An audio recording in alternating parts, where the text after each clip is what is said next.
Maka Yesus yang dalam hatinya tahu bahwa murid-muridnya bersungut-sungut tentang hal itu, maka berkatalah ia kepada mereka, "Adakah perkataan itu mengguncangkan imanmu? Lalu bagaimana kalau kamu melihat Anak Manusia naik ke tempat di mana ia sebelumnya berada? Rohlah yang memberi hidup dan daging sama sekali tidak berguna. Perkataan-perkataan yang kukatakan kepadamu adalah roh dan kehidupan. Tetapi di antara kamu ada yang tidak percaya."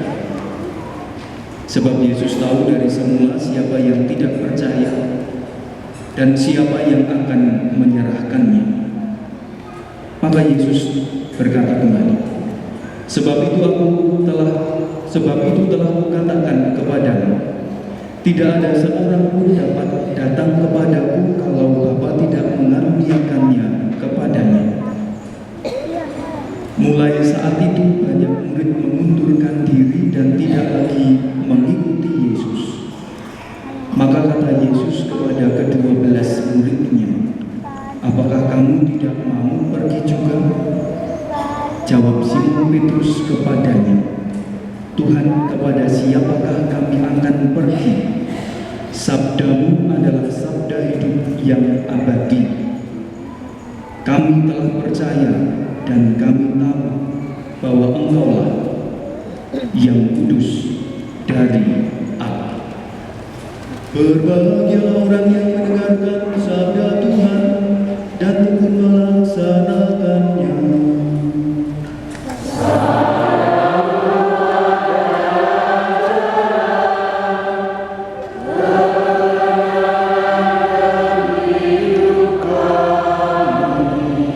Demikianlah Injil Tuhan. Ibu bapak, para saudara dan saudara yang terkasih, jika kita akrab dengan istilah-istilah dalam seni rupa atau seni-seni yang dapat dipertontonkan, maka kita akan mengenal macam-macam aliran.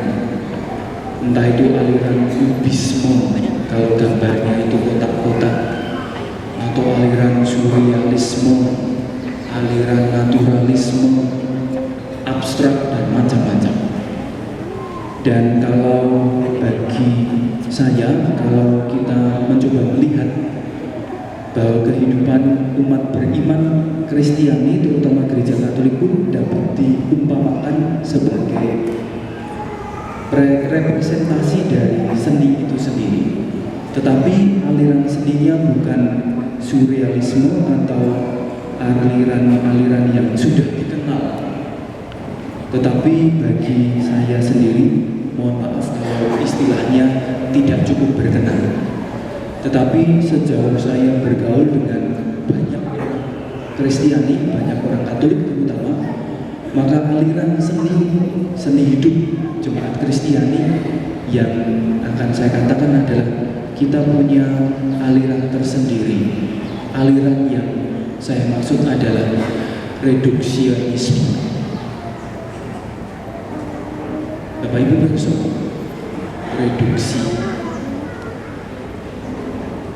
Kalau dalam bahasa Indonesia, itu aliran kehidupan kita sebagai orang beriman Kristiani adalah aliran pemiskinan. Reduksi itu memiskinkan, Bapak Ibu.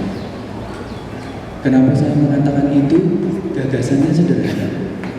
Bacaan dalam kitab suci, 3 buah bacaan hari ini, semuanya kalau kita mau mencari benar-benarnya, itu ada pada pernyataan Yesus, bukan pernyataan Yesus, tapi pernyataan Paulus pada bacaan kedua kalimat terakhir. Semuanya ini berat untuk dimengerti.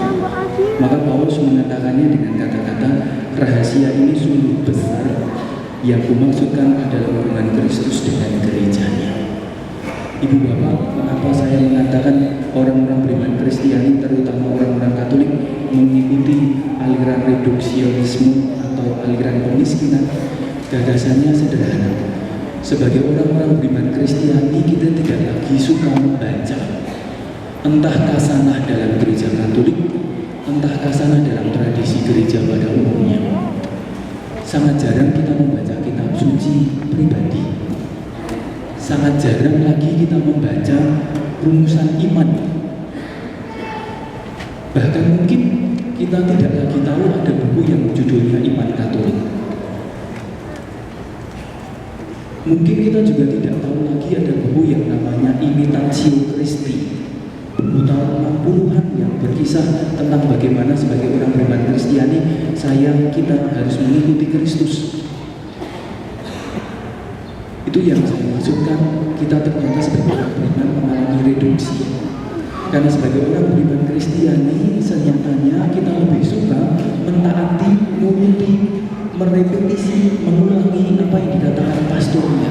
Kita percaya begitu saja, paling gampang. Atau kalau kita diajar oleh para katekis, akan sangat lebih sederhana bagi kita untuk mengikuti saja apa yang menjadi kata-kata katekis. Atau kita akan berprinsip yang sudah terwariskan, yang sudah dihidupi turun-temurun, itu saja yang akan kita lakukan. Kita tidak pernah mencoba berpikir kembali kepada Kristus yang asli itu seperti apa.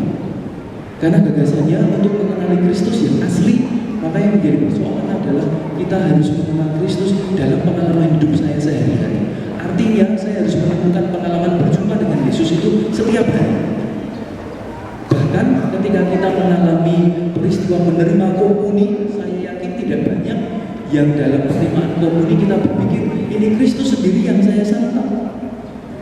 Lalu bahwa Kristus yang saya santap ini harus saya perlakukan demikian, dan setelah itu saya harus melakukan sesuatu yang berbeda.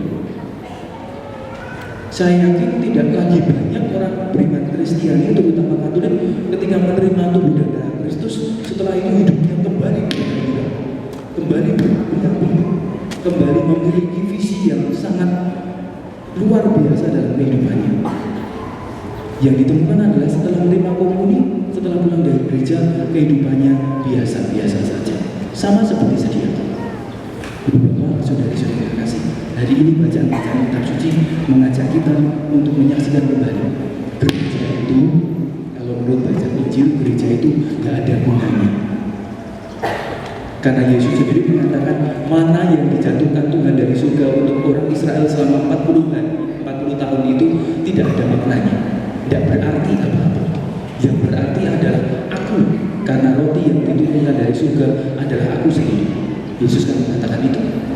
Maka bagi kita, kalau mau cara ekstrim, saya akan mengatakan gereja, misa setiap minggu itu gak ada gunanya. Misa setiap hari itu gak ada gunanya, Bapak. Kita aktif ke gereja itu juga gak ada gunanya. Karena atau kalau keaktifan kita itu hanya sekedar memenuhi apa yang menjadi gagasan orang Katolik yang baik. Misa seminggu sekali, kalau bisa sehari sekali, kalau bisa setiap hari aktif di lingkungan. Semuanya hanya demi memenuhi kewajiban supaya kelihatan baik di lingkungan, supaya kelihatan baik di masyarakat, supaya saya merasa puas karena sudah melakukan yang baik menurut kategori masyarakat. Tetapi kita tidak lagi melihat saya ingin kelihatan baik menurut kategori Yesus Kristus sendiri. Maka bacaan hari ini mengajak kita untuk melihat sekali lagi rahasia ini besar. Ibu bapak, semoga kita pernah dapat mengingat, semoga kita selalu ingat, Tuhan Yesus pernah berkata, suatu kali tidak ada lagi orang yang beribadah di Yerusalem. Orang akan beribadah di gunung, di tepi pantai, di pinggir jalan, dimanapun juga. Yang penting bukan tempatnya, tetapi yang penting adalah saya menemukan Kristus dan menjadi bergairah kembali karenanya. Semoga kita bisa, kita digairahkan kembali. Kalau kita aktif di lingkungan, semoga kita digairahkan kembali. Semoga kalau kita menerima komuni, kita digairahkan kembali. Kalau senyatanya kita melakukan semua tradisi Kristiani dan kita tidak menemukan kegairahan kembali sebagai orang beriman Kristiani, rasanya gereja itu sama sekali tidak ada gunanya. Hari ini kita diajak untuk melihat kembali tawaran Kristus yang sangat memberi tantingan lagi kepada kita. Kalau mau tetap percaya kepada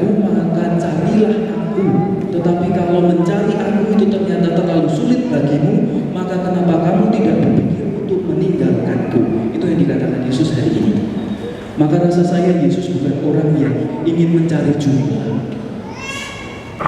tetapi Yesus ingin mencari orang-orang yang sungguh-sungguh terpaut padanya dan selalu bergairah dengannya.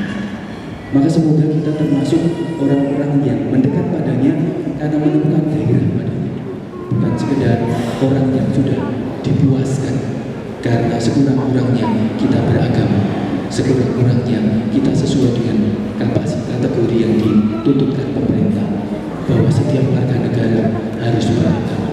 Bagi Kristus itu tidak cukup sama sekali.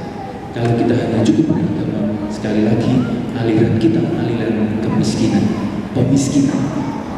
Semoga kita bukan aliran pemiskinan, tetapi pengayangan. Ketika kita berani menemukan Kristus dalam kehidupan kita sehari-hari, bukan Kristus yang dikatakan pastornya, bukan Kristus yang dikatakan oleh guru agama, bukan Kristus yang ditulis oleh bapak-bapak gereja, paus, uskup atau siapapun juga, tetapi Kristus yang Anda temukan dalam refleksi dalam diri Anda setiap harinya. Semoga dengan demikian kita kembali bergairah sebagai orang Kristen, bukan sekedar memenuhi kewajiban, tapi karena cinta dan menemukan Tuhan. Semoga nama Tuhan dimuliakan kini